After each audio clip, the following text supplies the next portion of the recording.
Subscribe करें और bell दबाएं ताकि कोई खबर रह न जाए।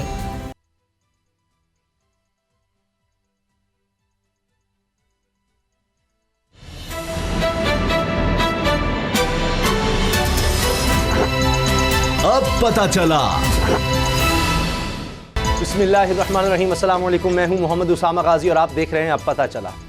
कल बच्चों से ज्यादती के मामलात पर दिल गिरफ्ता था। आज बोल टीवी के प्रेसिडेंट, बहुत ही अच्छे कुलीग और मोहब्बत करने वाले इंसान नबील जखोरा के अगवा ने मुझे परेशान कर दिया। समझ नहीं आ रही हम किस समत जा रहे हैं। किसी की इज्जत महफूज है ना, जानो माल को अमान हासिल है। क्या हम जंगल में रहते हैं जहां कोई कानून नहीं? क्या ये जीते जागते इंसान किसी की जिम्मेदारी हैं? सवाल तो हुकूमत वक्त पर भी है। अवाम पूछ रहे हैं, क्या यह है नया रियासत मदीना जिसमें मीडिया पर्सन भी अगवाकारों के निशाने पर हैं? क्या यह नया पाकिस्तान है? क्या कायद आज़म रहमतुल्लाह अलैह ने ऐसे पाकिस्तान का ख्वाब देखा था? सवाल यह भी है कि सेफ सिटी के कैमरे, पुलिस के नाके, स्नैप चेकिंग की शोबाजियां, क्या यह सब कुछ दिखावा है, ड्रामा है? जवाब सिंध हुकूमत को देना पड़ेगा कि इन सब के बावजूद शहरी लुटते रहें, मरते रहें। क्या हुक्मरानों की जिम्मेदारी सिर्फ ताज़ियत और मजम्मत तक ही महदूद है? वज़ीर आला सिंध मुराद अली शाह ने वाक़े का नोटिस ले लिया है, IG सिंध से रिपोर्ट तलब कर ली है, लेकिन इसके बाद से क्या कुछ हो चुका है, कुछ पता नहीं। नबील जखोरा को दफ्तर से वापसी अपने साथी शबील हसन के साथ कल रात गुलशन इकबाल मस्जिद बैतुल मुकर्रम से अगवा किया गया। ये अगवाकारों की कार्रवाई है या किसी और की कारस्तानी, अभी इस बारे में भी कुछ कहना क़ब्ल वक्त है। पुलिस की तफ्तीश कहां तक पहुंची है, इसका भी अभी कुछ पता नहीं। 24 घंटे होने को आ रहे हैं लेकिन चीजें वाज़ेह नहीं हो रही। इनकी गाड़ी हाईवे से मिल गई है जिसमें सारे का सारा कीमती सामान उसी तरह मौजूद है। अगर अगवा करने वाले पैसे के भूखे होते तो सवाल यह भी है कि गाड़ी और इसमें कीमती सामान क्यों छोड़ गए। इससे अंदाजा यह भी होता है कि शायद ये कोई सोची समझी साजिश है। इस वाक़े की FIR थाना अजीज भट्टी में दर्ज की गई है। ये वक्त बोल और नबील जखोरा की फैमिली के लिए बड़ा कठिन वक्त है। अहले खाना ने आर्मी चीफ और वज़ीर आज़म से इस मामले का नोटिस लेने की अपील की है। बोल टीवी का मुतालबा जियो फेंसिंग का है ताकि अगवाकारों का खोज लगाया जा सके। इदारों को फौरी कार्रवाई करना होगी। अल्लाह ना करे कि ऐसा हो कि नबील उनके साथी को सिंध से बाहर ले जाने में ये लोग कामयाब हो जाए। इसी हवाले से बात करने के लिए हमारे साथ हैं वज़ीर दाखिला ब्रिगेडियर रिटायर्ड एजाज शाह साहब। ब्रिगेडियर साहब, ये वाक़या बहुत ही अफसोसनाक है। ज़ाहिर है नबील साहब के, शबील हसन के घर वाले बड़े परेशान हैं, हम सब बहुत परेशान हैं। ये आपकी नज़र में क्या वजह है इसकी कि मारूफ शारा से अगवा किया जाता है और अभी तक कोई इदारा, हुकूमत इनको बाजियाब करवाने में कामयाब क्यों नहीं हो सकी? सर, सबसे पहले तो मैं ये जो अगवा हुआ है इसको कंडेम करता हूँ। This is very unfortunate. और आपने देखा होगा कि सिंध में particular in Karachi law and order की सिचुएशन दोबारा डिटेरियोरेट हो रही है। तो मैंने चेक किया है, ये अभी तक कोई क्लू नहीं मिला पुलिस को, पर इसका केस रजिस्टर हो गया है। Hopefully they will be able to find it out कि क्या हुआ क्या नहीं। मेरा ख्याल है उनकी गाड़ी भी मिल गई है और उसमें भी पता चला है कि कोई चीज़ उन्होंने, everything is intact in the vehicle. तो अभी तक आप ये नहीं कह सकते कि what is the motive of this, जो अगवा है इसका मोटिव क्या है, तो पता चल जाएगा एक आधे दिन। अच्छा ब्रिगेडियर साहब, जिस तरह आप बहुत सारे अहम पोर्टफोलियो पे रहे हैं, आप फोर्स कमांडर ANF, जिस वक्त ANF का तूती बोलता था, बड़े बड़े ताकतवर मनशियात फरोशों को पकड़ा, फिर आप ISI के सेक्टर कमांडर रहे, आप होम सेक्रेटरी रहे, आप इंटेलिजेंस ब्यूरो के DG रहे और आपकी बड़ी शानदार कारकर्दगी है और ऐसे मामलात को, बड़े बड़े हाई प्रोफाइल केसेस को आपने सुलझाया है। अब कराची के अंदर बड़ी मुश्किल से अमन पैदा हुआ है और उसमें भी हमारी रेंजर, हमारे इदारे और जो मौजूदा हुकूमत है, ज़ाहिर बात है आप वज़ीर दाखिला हैं, हालात अब ख़राब किए जा रहे हैं। ये एक वाक़या हो रहा है बैतुल मुकर्रम से, रात को उनको एक शारा आम से, मारूफ शारा से उनको अगवा किया जाता है। एक मीडिया पर्सन जो है उसके प्रेसिडेंट हैं। तो इसके पीछे ऐसे कौन से अनासर हो सकते हैं? क्योंकि हम तो उस तरह के बयानिए वाले नहीं हैं जिस तरह कोई अगर चला जाए, कोई शराब पी के कोई गिर जाए और उसके बाद जनाब इदारों के ऊपर दशनाम तराजी शुरू हो जाती है। हम आपसे एक्सपेक्ट करते हैं कि आप जैसे लोग जो हैं जहां पे बैठे हैं पोर्टफोलियो पे आप भी, तो आपके लिए तो कोई मुश्किल काम नहीं है। आप तो तलाश करना चाहें, आपके पास इदारों की मामनत है, पुलिस आपके अंडर है, तो बेशक ये सूबाई हुकूमत का मामला है। तो इसके पीछे क्या अनासर हो सकते हैं, अभी तक की क्या आपकी फाइंडिंग है? देखिए sir, we are going through a very bad patch. जो हमारी पॉलिटिकल सिचुएशन है ना मुल्क की, वो आपके सामने है। जब भी इस किस्म की चीज होती है तो जो हमारे एनिमीज हैं जो कि बाहर बैठे हुए हैं, वो इस चीज से फायदा उठाते हैं। तो जब this is the instability inside, जो कि लोगों को, बाहर के दुश्मनों को ये इंसेंटिव देती है कि वो भी कुछ करे ताकि मोर रियलाइजेशन। तो ये इस वजह से है अनफॉर्चुनेटली। जैसा कि आपने देखा होगा, पाकिस्तान कोविड से बाहर निकला है, पाकिस्तान की इकोनॉमी रिवाइव हो रही है, पाकिस्तान से में कोई आदमी भूख से नहीं मरा। तो ये सारी चीजें जो हैं वो हमारे जो नेबर्स हैं जो भूख से भी मर रहे हैं, ये अभी कोविड से भी हिट है और अभी उनके मोर देन 1000 कैजुअल्टीज नहीं हो रही है, तो उनको तो ये पसंद नहीं आएगा। लेकिन एक बड़ा मसला ये है वज़ीर दाखिला साहब के हर हसास मामला हो या कोई भी और मामला, ये विफाकी हुकूमत और सिंध हुकूमत की ठन जाती है। अब वक्त नहीं आ गया कि ख़ास तौर पे ऐसे मामलात में दोनों हुकूमतें मिलकर मामलात को देखें, मिलकर काम करें? जी होना चाहिए, इसमें तो कोई ऐसी बात नहीं है। देखें ना कि आप लोग तो जो है यू आर अवेयर्ड पीपल, आपको कॉमन तो नहीं है ना, आप तो मीडिया के ग्रुप के लोग हैं, आपको पता है who is not on the same page और who is not trying to be on the same page. तो मैं कोई पॉलिटिकल इशू बनाकर इसको नहीं करना चाहता। 18th अमेंडमेंट के बाद जो लॉ एंड ऑर्डर का मसला है वो तो वैसे भी प्रोविंसेस के पास है and they are the best जज। बट तो जो हेल्प हमारे से मदद फेडरेशन से वो तो हम देते हैं, जियो फेंसिंग में या FA की मदद लेने में, वो तो या साइबर क्राइम में, तो जो हमसे मदद चाहते हैं वो हम देते हैं। मुल्क तो सबका ही है ना जी। अच्छा ब्रिगेडियर साहब, कराची के अंदर फिर से एक बार अमन व अमान का जो मसला है वो सर उठाने लगा है, ख़राब होने लगा है। अब सिंध हुकूमत ने इस हवाले से वफाक से मदद मांगी है और रेंजर भी चूँकि आपके मुतहत है और चूँकि मेरा हल्का भी आलमोस्ट ज़िला भी वही है जो आपका ज़िला है, तो इस हवाले से आप क्या समझते हैं कि अभी तक सीरियसनेस है या अभी मदद मांगी है इस मामले के अंदर, या अमन अमान की बहाली के हवाले से सिंध हुकूमत ने वफाक से? नहीं, मेरे में as far as interior is concern किसी और से बात हुई हो तो मुझे नहीं पता, लेकिन as far as interior is concern कोई इस किस्म की हमारे से हेल्प और डिमांड नहीं की। ब्रिगेडियर साहब आखिरी में ये बताइएगा कि अगर सिंध हुकूमत की तरफ से कोई ऐसी बात कही जाती है कि उनको मदद की ज़रूरत है तो आपका रिस्पांस क्या होगा विफाक का? जी बिल्कुल बिल्कुल, we will support whatever the help they want to have from us, definitely we will support। देखे ना जो तो आदमी अगवा हुए हैं वो हमारे भी उतने भाई हैं, जानने वाले हैं जितने कि किसी और के हैं, पर जितना इसको कंडेम किया जाए मेरा ख्याल है हम भी इसको कंडेम करें। वज़ीर दाखिला जनाब ब्रिगेडियर रिटायर्ड एजाज साहब, शुक्रिया आपके वक्त का। आज ये जिस तरह से अफसोसनाक वाक़या है, हम दुआ गो हैं, उम्मीद कर रहे हैं कि जल्द नबील जोहरा और शबील हसन अपने घर वालों के साथ हों। हम अपील भी कर रहे हैं कि इस पर अरबाब इख्तियार नोटिस लें। आज वज़ीर आज़म ने भी कानून की बालादस्ती की बात की।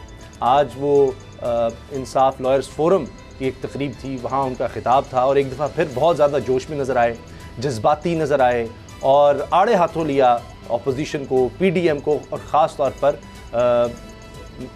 मियाँ नवाज़ शरीफ साहब को। और वहाँ उन्होंने जो बात की असद खरल साहब, वो थी जी कानून सबके लिए बराबर होना चाहिए, कानून सबके लिए बराबर होना चाहिए। ये लोग अलग अपने आप को समझते हैं, लेकिन जब इमरान खान साहब वज़ीर आज़म ये कानून की बात करते हैं तो लोगों के लिए, नबील जोहरा जैसे जो आम पाकिस्तानी हैं, मुहब्बे वतन पाकिस्तानी हैं, यहाँ पर काम करते हैं, उनकी काविशें हैं, तो उनके लिए भी कानून की प्रोटेक्शन तो होनी चाहिए ना।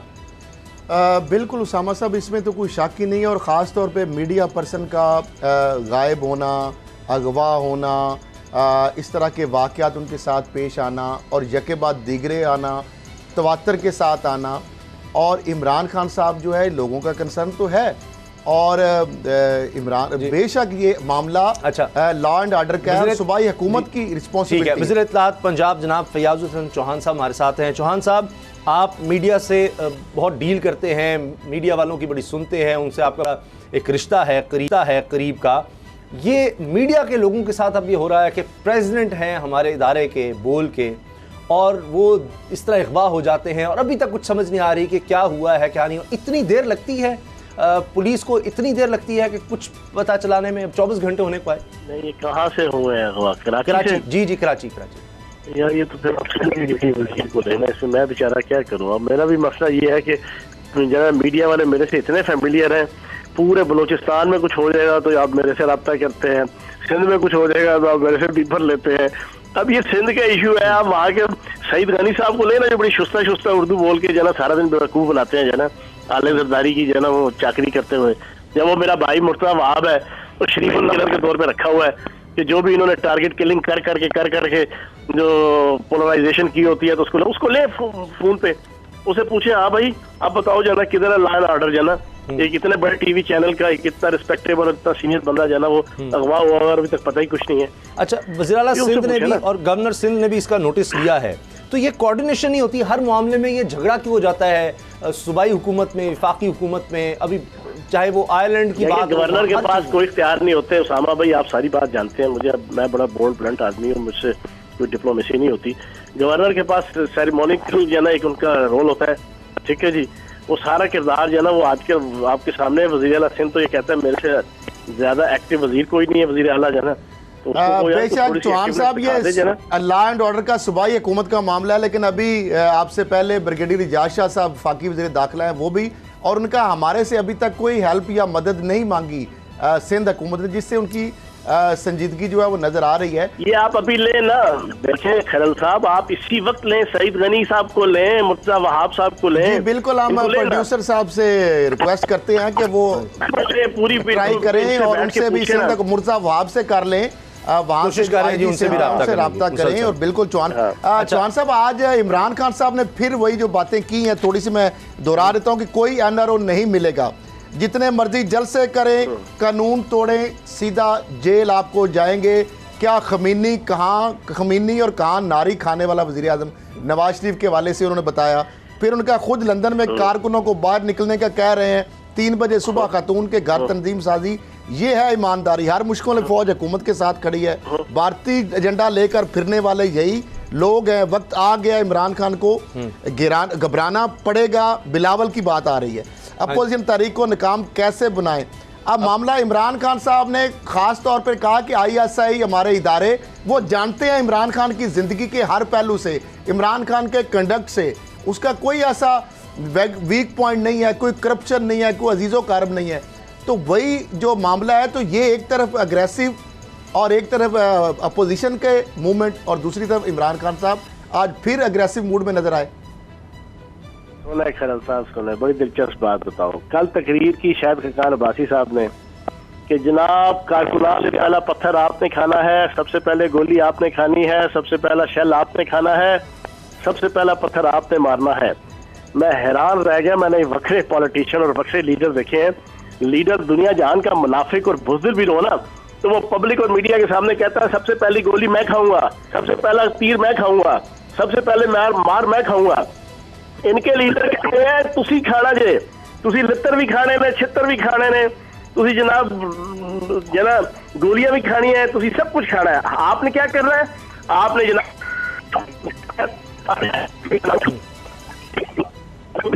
बाहर, उनका बेटा हुसैन नवाज बाहर, उनका बेटा हसन नवाज बाहर, उनका दामाद अली इमरान बाहर, उनका समधी जनाब इसहाक डार बाहर, समधी का बेटा अली डार बाहर, सुलेमान शहबाज बाहर। और ये कहते हैं मार खानी है कारकुनान ने।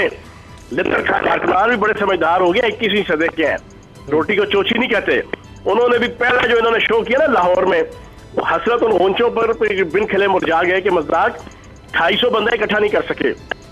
तो इंशाल्लाह गुजरांवाला में भी यही होगा। और बात वो जो इमरान खान साहब वाली आपने मुझे दोहराई है ना, खान साहब बिल्कुल ठीक कह रहे हैं। मैं पिछले 20 दिन से अपने स्टाइल में एक बात कहता हूँ, दोबारा दोहरा देता हूँ, ये ची करें या पी करें, ये खंभों पे चढ़ें या ये खंबे की तारों पे चढ़े, ये K2 की पहाड़ी पे चढ़े या कंटेनर पे चढ़े, ये UNO के पास जाए या जनाब आप के किसी और इंटरनेशनल फोरम में जाए, तो नहीं मिलेगा। और इनको किसी किस्म की इनके लीडरों की चौहान साहब, शहबाज शरीफ साहब के इन दिनों क्या हालात हैं? नैब की कस्टडी में है, क्या मामला है? डीजी तो कह रहे थे बड़े खुश हैं, बड़े मुतमिन हैं, उनका क्या राज है, उनकी खुशी का, उनके मुतमिन होने का? देखिए बात ये है, मैंने आपको याद है 4-5 दिन पहले प्रेस कॉन्फ्रेंस करके कहा था कि शहबाज शरीफ ने अपनी जमानत खुद कबल गिरफ्तारी वापस ली अपने वकील के जरिए से। क्यों? वो नून लीग और मीम लीग दोनों से तंग आ गया था।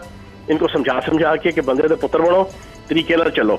नून लीग की और मीम लीग की जिद थी, नहीं जनाब हमने तो इसी तरह चलना है जैसा मोदी चाहता है, जैसा इंडियन एस्टेब्लिशमेंट चाहती है, जैसा मुल्क दुश्मन ताकतों का एजेंडा है। तो उसने कहा भाई जी मैं चले अंदर जेल, तुसी जाओ थोड़ा काम जाना है। अब मीम लीग खुला के अपना खेल खेल रही है, दिन भर बेड़ा गर्क कर रही है, अपना भी नून लीग का भी और पैसा जना वो कुड़ रहा है, लेकिन वो अंदर बैठ के भी वो समझता है शायद वो शालामार बाग आया हुआ है या कोई अपना हैप्पी बर्थडे टू यू मनाने के लिए आया हुआ है। अच्छा। गिला करता है कभी कि जनाब मुझे कुर्सी नहीं मिल रही, मुझे खाने को फला नहीं मिल रहा। तो ये सारी इनकी जो करतूतें हैं उनका नतीजा है और ये भुगत रहे हैं अपना अपना। अभी आप देख लेना शहबाज शरीफ के हवाले से नैब ने जो ताज़ा तरीन इंकशाफात की हैं इनकी बेटों, इनकी बीवियों, इनकी औलादों के हवाले से, खरबों रुपए की टीटीज का आना जाना और ये निकलना, तो इंशाल्लाह ये अपने मंत की अंजाम तक। अच्छा, एक बड़ा अफसोसनाक आज, बहुत शुक्रिया जी, एक चौहान साहब एक चीज़ आज बड़ा अफसोसनाक वाक़या एक ये हुआ। चलें अभी हमें ज्वाइन भी करेंगे जनाब जली अहमद शरफपुरी साहब, फ़याज़ की शायद मसरूफियत थी, उनका हम शुक्रिया अदा करते हैं। आज कुछ देर पहले का वाक़या है कि असम्बली में, पंजाब असम्बली में मुस्लिम लीग नून के MP हैं जनाब मोहतरम जलील अहमद शरफपुरी साहब, बहुत बड़े ख़ानदान से उनका ताल्लुक़ है, मजहबी घराने से ताल्लुक़ है, बहुत ही शरीफ नेक लोग, आप किसी से भी पूछ सकते हैं। और उनके साथ इतनी बदतमीज़ी की गई है नून लीग की तरफ से, इतनी बदतमीज़ी की है कि मुझे इस कदर दुख हो रहा है इस बात का। अभी वो आएंगे तो उनसे बात करेंगे। असद खलील साहब, ये बड़ा अफसोसनाक है, लेकिन असेंबली के अंदर ये जमहूरियत जो है, उनके अलंबरदार जो है उनका जनाजा निकल गया आज, उनकी जमहूरियत के अलंबरदारों का। अच्छा, ये जलील साहब में ज्वाइन करने वाले हैं ब्रेक के बाद, हम उनसे तफसील से इस बारे में करेंगे। रियाजी साहब और इनके साथ जो मिस हैंडलिंग की है और जिस तरीके से पूरी पार्टी नून लीग जो है उसकी नजर आ रही है। लेकिन जो वज़ीर आज़म साहब की जो बात हम कर रहे हैं ना, जी, मैं कल भी कह रहा था, उससे पहले भी जब भी ये बात करते थे, मैंने आपको एक ही बात कही थी कि वज़ीर आज़म की हुकूमत चली जाती है जाए, लेकिन इमरान खान साहब का जो प्रिंसिपल स्टांस है कि वो NRO नहीं देंगे, इमरान खान साहब का भी यही स्टांस है। और जनरल कमर जवेद बाजवा जिनके पास ये गिड़गिड़ाए और गए और पहले इनकार किया, फिर इकरार किया, फिर लीडर भी मान गए, फिर वो मुलाकात वाला भी मान गया कि हाँ ये बात हुई थी, वहां से भी इनको ठिंगा मिला। अब मामला ये है कि बावजूद इसके कि यानी अगर कोई डरने वाली बात होती, अगर घबराने वाली बात होती, जिस तरह ये हाइप क्रिएट कर रहे हैं ये तीन लोग मिलकर, नवाज शरीफ, मरियम साहिबा और फजल रहमान, चौथा बंदा इनके साथ नहीं होगा। आप देख लीजिएगा ना, पीपल पार्टी इनके साथ शामिल होगी, जो ये अग्रेसिव जिस तरीके से जो बयान लेके चल रहे हैं। देखिए ये क्या वजह है असद खलील साहब जी के फजल रहमान साहब ने कहा जब वो जाती उमरा गए हैं कि जी फौज के खिलाफ ना तो हम हैं ना नून लीग है, कोई भी नहीं है।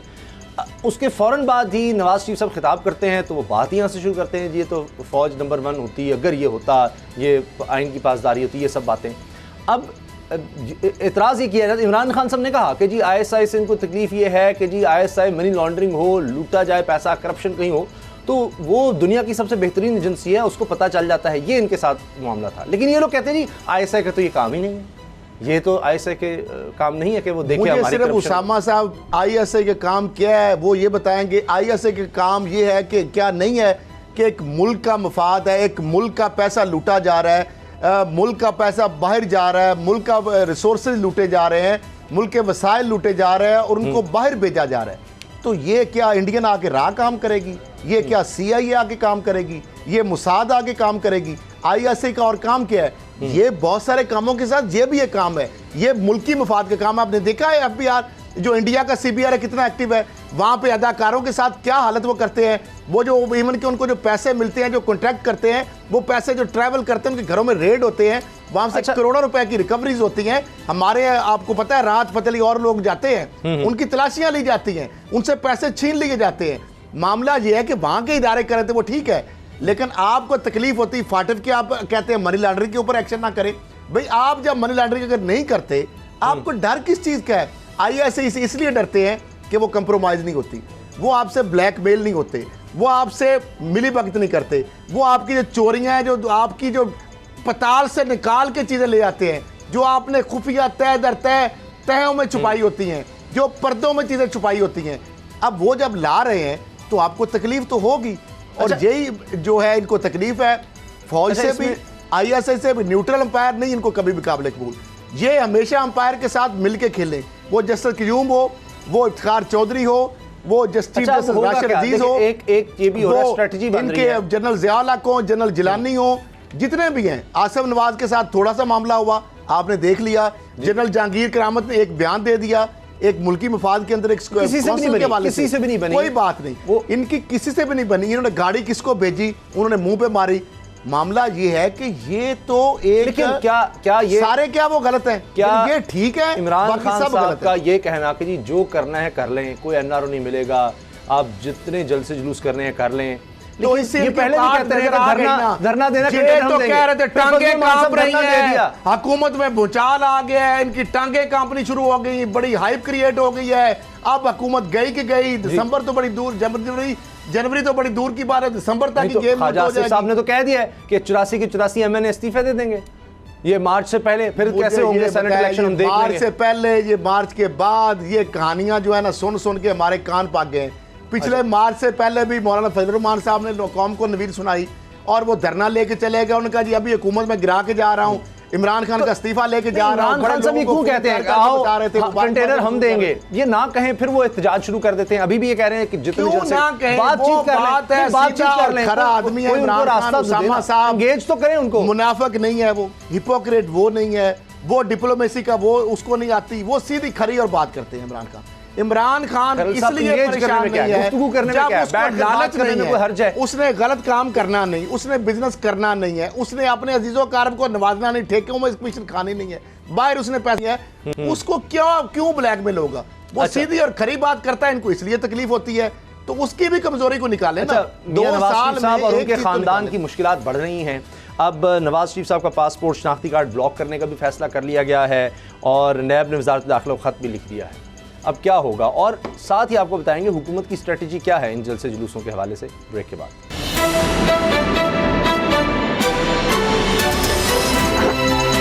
अब पता चला, मैं एक जगह पढ़ रहा था और हैरान हो रहा था कि हमारे यहाँ कैसे कैसे जवाब तराशे जाते हैं करप्शन के हवाले से। कहीं दुनिया में आप सुनते हैं किसी कौम में ये चीज़ हो कि जनाब उसका हुक्मरान हो कहे कि जनाब मुझे तो अपने बेटे से तनख्वाह ना लेने पर निकाल दिया गया, और ये नहीं कहेंगे कि आइन में लिखा है कि आप कोई और दूसरा काम नहीं कर सकते बतौर वज़ीर आज़म, इस बात पर नहीं जाएंगे।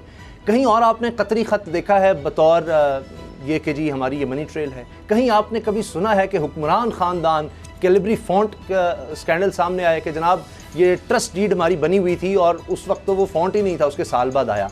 यानी ये गलत बयानी किस कौम में बर्दाश्त होती है? उसके बाद तो उनको कोई मौका नहीं दिया जाता। यहाँ हाल ये है कि मियां नवाज शरीफ साहब के पास पासपोर्ट और शनाख्ती कार्ड मनसूख करने की कार्रवाई का आगाज़ हो गया है, और दूसरे लफ्ज़ों में ये कहें कि शहरियत छीनना कि किसी भी शख्स के लिए इससे बड़ी क्या बात होगी कि एक वतन कह रहा है, उसका मुल्क कह रहा है कि नहीं तुम अब इस काबिल नहीं रहे कि तुम्हें इस मुल्क का शहरी माना जाए। शहबाज शरीफ साहब का सुनिए कि उनके 2 बेटों समेत 10 अफराद के नाम ECL में शामिल कर दिए गए हैं। तो ये असद खरल साहब, हम किस माशरे में अब आ गए हैं कि जहाँ पर ये चीज़ें हो रही हैं लेकिन उस पर कोई शर्मिंदगी, उसको डिफेंड किया जाता है इन चीज़ों को कि जनाब ओमनी ग्रुप से पैसे आ रहे हैं, अयान अली कासी करती है, ट्रिप्स करती है, $5 लाख उससे मिलते हैं, वो लोग जो उसको फैसिलिटेट कर रहे हैं पार्टी के हैं, लेकिन कोई बात नहीं, कोई मसला ही नहीं है। अजीब इत्तेफाक है कि जब भी इनकी करप्शन चोरी को मामला होता है ना तो वो रंगे हाथों ये पकड़े जाते हैं।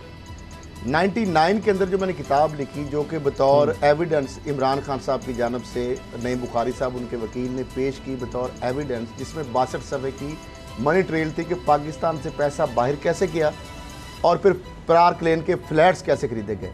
उस वक़्त 12 अगस्त 1998 और 13 अगस्त 1998 को जाके लैंड रजिस्ट्री मैंने उस वक़्त निकाल ली जो ये पार्क लेन के फ्लैट्स हैं। उसके बाद दूसरा इनका वाकया, मैं इनके गांव जाती उमरा गया, इनके घर में गुरुद्वारा है, और मैंने सिखों के जो उमर रसीदा थे, ये 98 में जाके इंटरव्यू मैंने किया जाती उमरा इनके घर जाके, और इन्होंने इनके बारे में, इनकी फैमिली के बारे में वो किसे सुनाए कि जो वो अरबपति दादा की जो पोती हैं, वहाँ कोई कहानियाँ और ही थी। उसके बाद और किताबों में कुछ और लोगों ने भी लिखा है, भारतीय वज़ीर आज़म ने पूछा हमारे एक अहम रहनुमा से ये कौन है।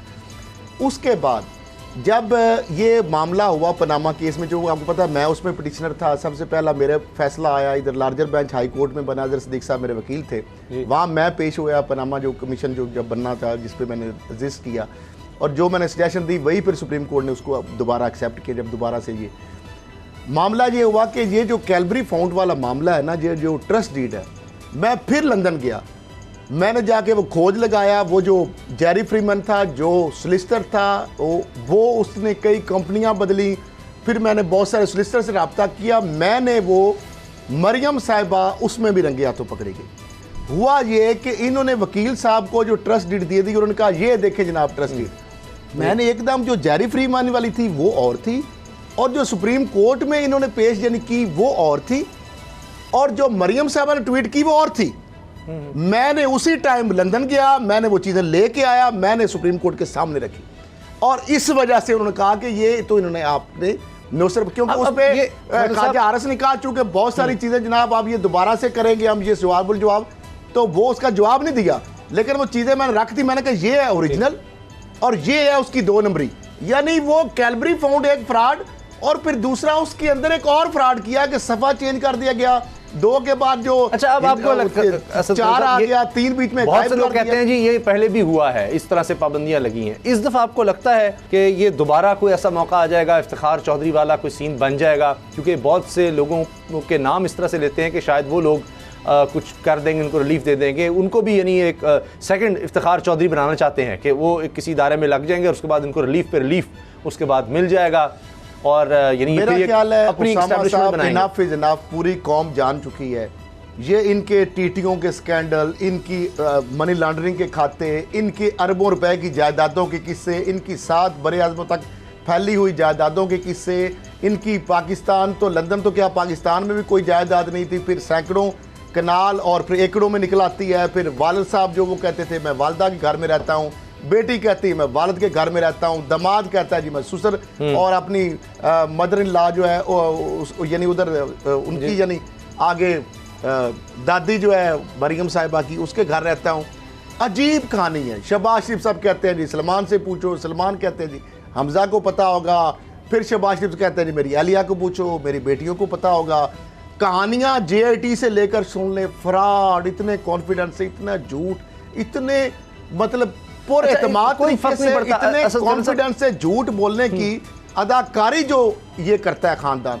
मैंने 90s में लेके इनके खिलाफ जो शुरू हुआ FIA एक चीज मुझे समझाएं, पाकिस्तान में सब कुछ हो रहा है, कार्रवाइयां हो रही हैं, पकड़ दकड़ हो रही है, केसेस पकड़ अरबों रुपए की, ये लंदन में बड़े फिर ठीक रहते हैं, वहां पर इनको पता होता है कि यहाँ क्योंकि हमने जब लूट मार करके यहाँ आना है तो यहाँ हम सेफ रहे, पे सिर्फ वहाँ ठीक लूटने के लिए रहते आते हैं, ये सिर्फ इक़्तिदार के लिए आते हैं, ये सिर्फ लूटने के लिए आते हैं, मनी लॉन्ड्रिंग के लिए आते हैं। मुझे बताएं, मैं 90s में इनके जो पीछे खानदान की शुरू कहानी हुई, 83 फैमिली ऑफ शरीफ मेंबर, पूरी डिटेल में लिखी हुई है, यानी उसमें खवातीन को इस्तेमाल करते हैं। मुझे सिर्फ एक बात बताएं, 7 भाई थे मियाँ शरीफ के, 7 भाई सबसे ज्यादा मेहनत वो करते थे, 25 पैसे की मजदूरी से भट्टी पे उन्होंने किया, वो फख्र की बात है, मजदूरी करना कोई बुरी बात नहीं। बहुत मियाँ साहब ने बेटों को एक सबक पढ़ाया था, उनका बेटो आओ मेरे पास, शहबाज शरीफ को कहते थे बादशाह आगे आ जाओ, और नवाज शरीफ का नाम उन्होंने बादशाह रखा हुआ था, और ये उनके पीछे पीछे जिस तरह टोडी नहीं होती पीछे फिरते थे, इनको इंट्रोड्यूस कराते थे जब सियासत में नहीं आए थे। शहबाज शरीफ साहब बड़े तेज तरार थे, एक बल्कि वो वाकया मुझे सुना रहे थे, उस वक्त के कलेक्टर कस्टम उनसे वापस आए तो उनकी गाड़ी में बैठ के आ गए इत्तेफाक से, वो उनकी गाड़ी थी, उनका मेरे साथ, तो उन्होंने कहा जी आप टैक्स चोरियाँ करते हैं, कहते जी हम कोई सोने की रोटी तो नहीं खाते, अगर हम टैक्स चोरी करते हैं तो हम लोगों को रोजगार भी तो देते हैं ना, यानी लॉजिक कि हम खाता है तो लगाता है। एक और बात, एक और खबर है, JIT बनाने का कह दिया गया है, गद्दारी वाला जो FIR दर्ज हुई थी आपने कहा था उसमें कुछ होना नहीं है, लेकिन अब तो JIT बन रही है। ये कुछ भी नहीं, इसमें देखिए सीरियसनेस इसमें नजर नहीं आ रही। और दूसरा मतलब मैं एक बात कर रहा हूँ, जी। अब ये जो लोग हैं इसकी फैमिली, यानी उसमें सलमान, अब जो 7 भाइयों की बात कर रहा था, 7 भाई थे, मेहनत उन्होंने की, अंपायर उनकी वजह से खड़ी हुई, और वो किधर है आज? मियाँ शरीफ के बाकी भाइयों का क्यों नहीं बिजनेस फैला फूला, क्यों नहीं फैला फूला? फिर उसके बाद सिर्फ एक मियाँ शरीफ, उसके 2 बेटे, उनके पास चूंकि इक़्तिदार आ गया, सियासत आ गई। आपको पता जब इनकी डिफॉल्ट होने लगी इत्तेफाक फाउंड्री, अब तो उसमें भी देखिए अब सारा कुछ 30 अरब की दिहाड़ी लगा ली। अब भी 4 अरब नेशनल बैंक को जब अपनी हुकूमत आई, ये गुन्ने बन जाते, रुक जाते हैं। इन्होंने 24 अरब की दिहाड़ी लगा ली, 4 अरब दे के 5 अरब 25 अरब रुपया उल्टा कमा लिया। मियाँ नवाज शरीफ साहब जब आए तो चलाक बड़े माशाल्लाह हैं, इन्होंने सारों को इकट्ठा किया, क्योंकि वो तो अब्बास शरीफ भी, बाकी लोग भी, जो सारे फैमिली उनकी थी, और इसी वजह से वो नीलाम नहीं होती थी। इन्होंने सारों को बुला लिया, इन्होंने कहा जी आप ये साइन कर दें, क्योंकि सारों को मुश्तरका खाता था ना, तो वो जब तक साइन नहीं करते, इनको 24 अरब के डालने टपक रही थी, और पहले अलग मशीनरी भी निकाल ली, सारा कुछ उन्होंने साइन पहले इनकार कर दिया। फिर उसके बाद उन्होंने सोचा भी इनके पास हुकूमत है, ये जूते भी मारेंगे, जेलों में भी करवाएंगे, थानों में भी करवाएंगे, और अल्टीमेटली हम कुछ नहीं कर सकते। उन्होंने साइन कर दिए। मियाँ साहब ने उनको कहा कि मैं आपको 3.5 अरब दूंगा, 3.5 रुपए नहीं दिए उनको। यानी यतीम का बच्चा है अब्बास शरीफ, अब्बास शरीफ के यतीम बच्चे हैं, उनके नाम पे मरियम साहबा ने मनी लॉन्ड्रिंग की, उन बेचारों को पता ही नहीं है। वो मियाँ शफी और दूसरे लोग, अब देखें ना, सिराज, मिराज, बशीर, कितने इनके दादा और भी अरबपति दादा है इनके थे, वो किधर है? उनके बिजनेस किधर है? उनके आज भी इमरान खान साहब ये फिर ठीक कह रहे हैं कि ये अमीर मुल्कों में ये सारी दौलत ले जाई जाती है, गरीब मुल्कों के पास वसाइल की कमी नहीं है। मसला ये है कि वहाँ जो दौलत बनती है वो अमीरों के हाथ में जाती है, और वो अमीर मुल्कों में जाकर सारा पैसा डंप करते हैं। कितने बदबख्त लोग हैं, अरबों खरबों रुपए अपने गरीब मुल्कों से वसाइल लूट के रखते हैं, कहाँ पे? सेफ हेवन्स में, ऑफशोर कंपनियों में, लेकिन इनको नसीब नहीं होता वो पैसा, इन लोगों को भी नसीब नहीं होता। ये पैसे उन मुल्कों में नहीं ला सकते, अपने ऊपर खर्च नहीं कर सकते।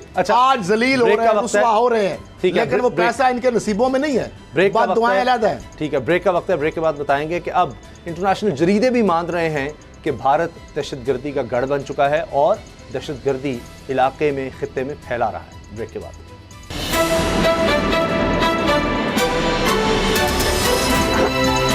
अब पता चला। जैसा कि हमने आपसे पहले कहा था कि नून लीग की तरफ से बड़ी बदमाशी नजर आई है। बड़े दुख की बात है कि दिहाइयों का साथ एक MPA का हो और बड़ी बड़ी उसको ऑफर्स हुई हों कि नून लीग छोड़ दो। वो दौर जब सब लोग भाग गए थे, मुशर्रफ साहब का दौर, उस वक्त भी उन्होंने नून लीग का साथ नहीं छोड़ा।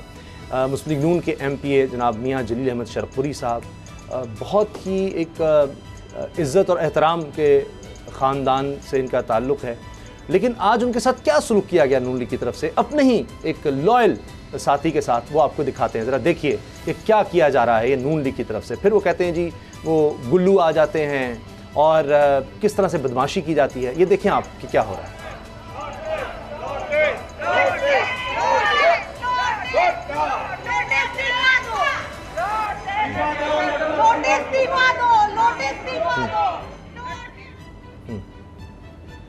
जी मियाँ साहब, ये क्या हुआ है? ये इस तरह आपका घेराव करके या आपको हिरासा करने की कोशिश की गई है, ये सारा क्या मामला है? उसमें अज़मा बुखारी साहब अभी वहाँ पर खड़ी हैं। देखिए ये आपका घेराव करके, मुझे बड़ा दुख हो रहा है सब देखकर। बात ये है, उज़मा बुखारी साहब का भी ज़हनी क्या लेवल है, ये गुलामाना ज़हनियत के लोग हैं जिन्होंने लीडरान का ज़हन खराब किए हुए हैं। इख्तिलाफ राय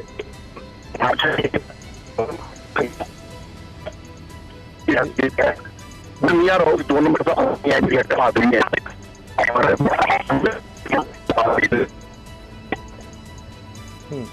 अच्छा, ये सब मेरा ख्याल है जैमर्स लगे हुए हैं असेंबली में, उस वजह से शायद आपकी आवाज़ सही तरह नहीं आ रही। हम कोशिश करते हैं दोबारा राब्ता करने की।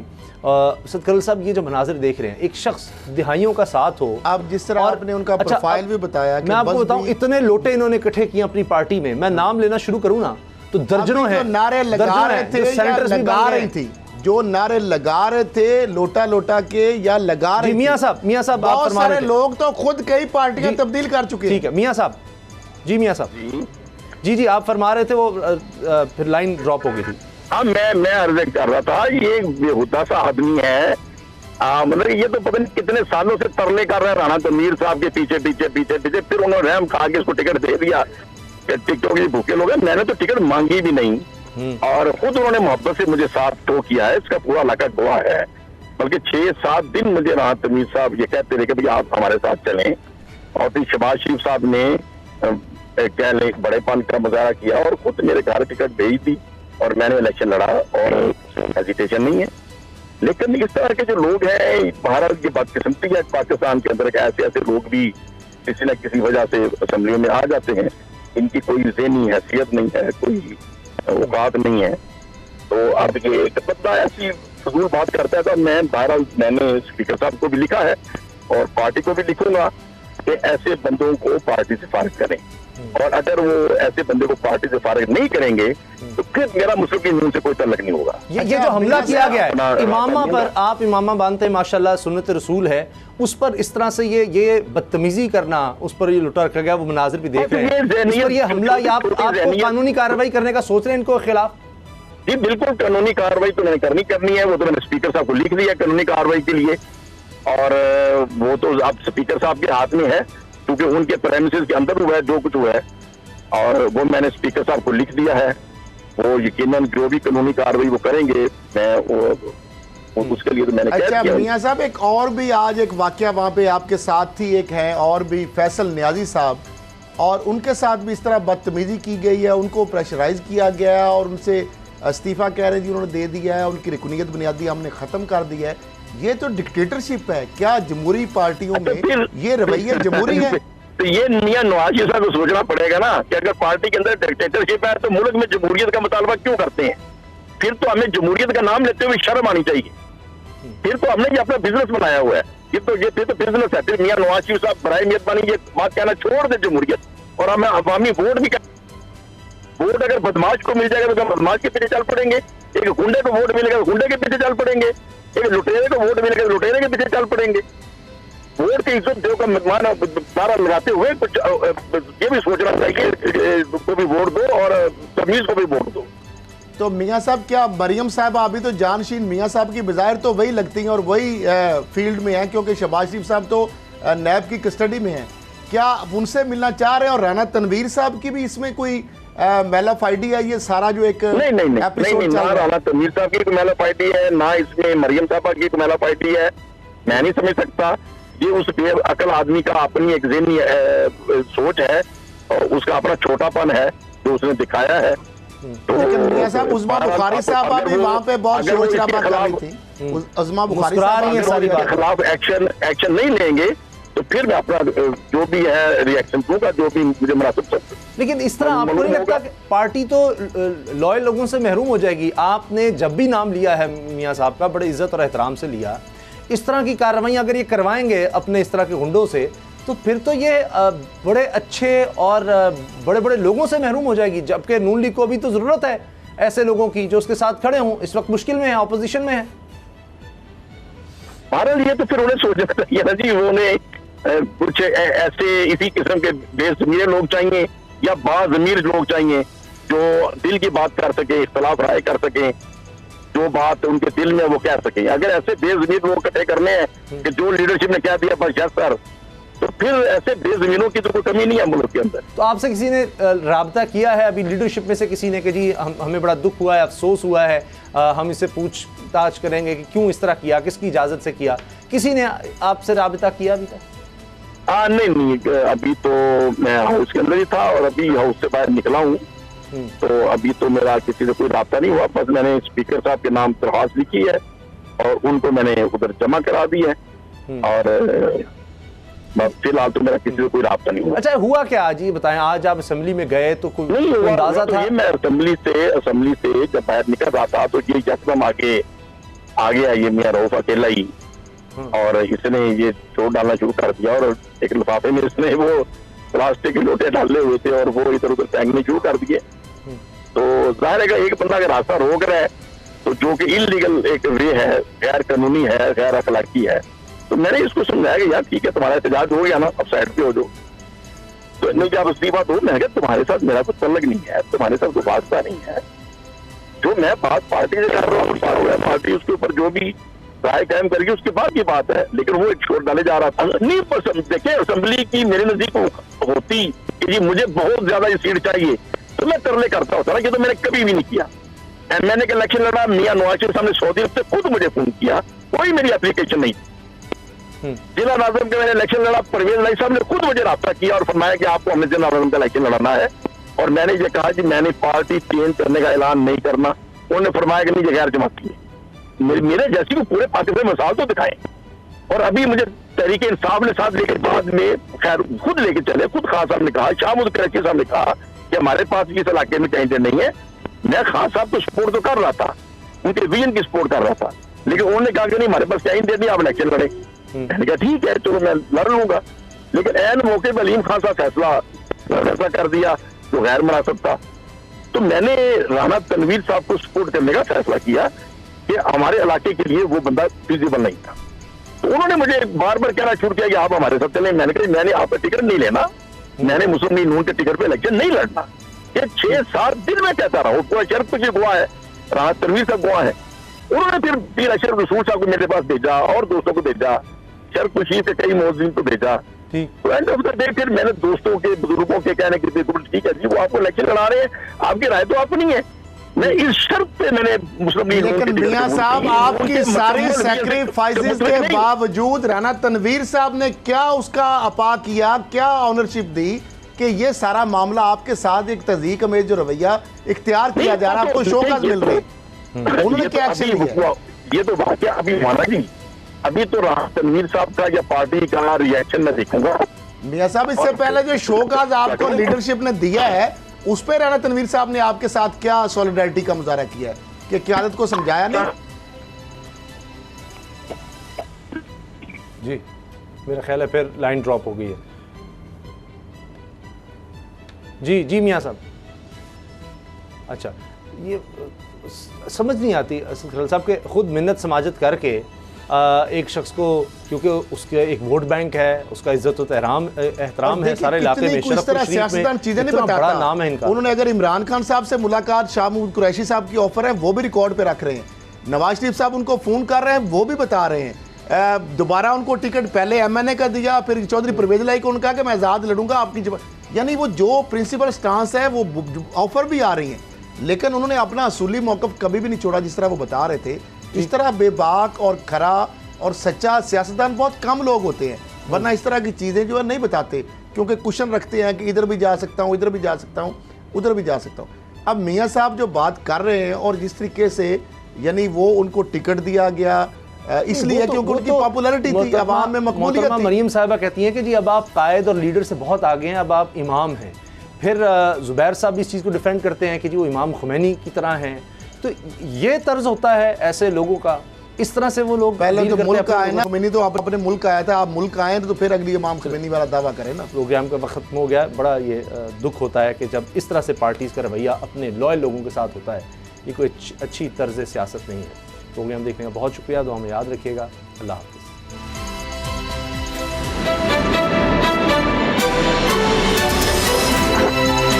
अब पता चला। सब्सक्राइब करें और बेल दबाएं ताकि कोई खबर रह न जाए।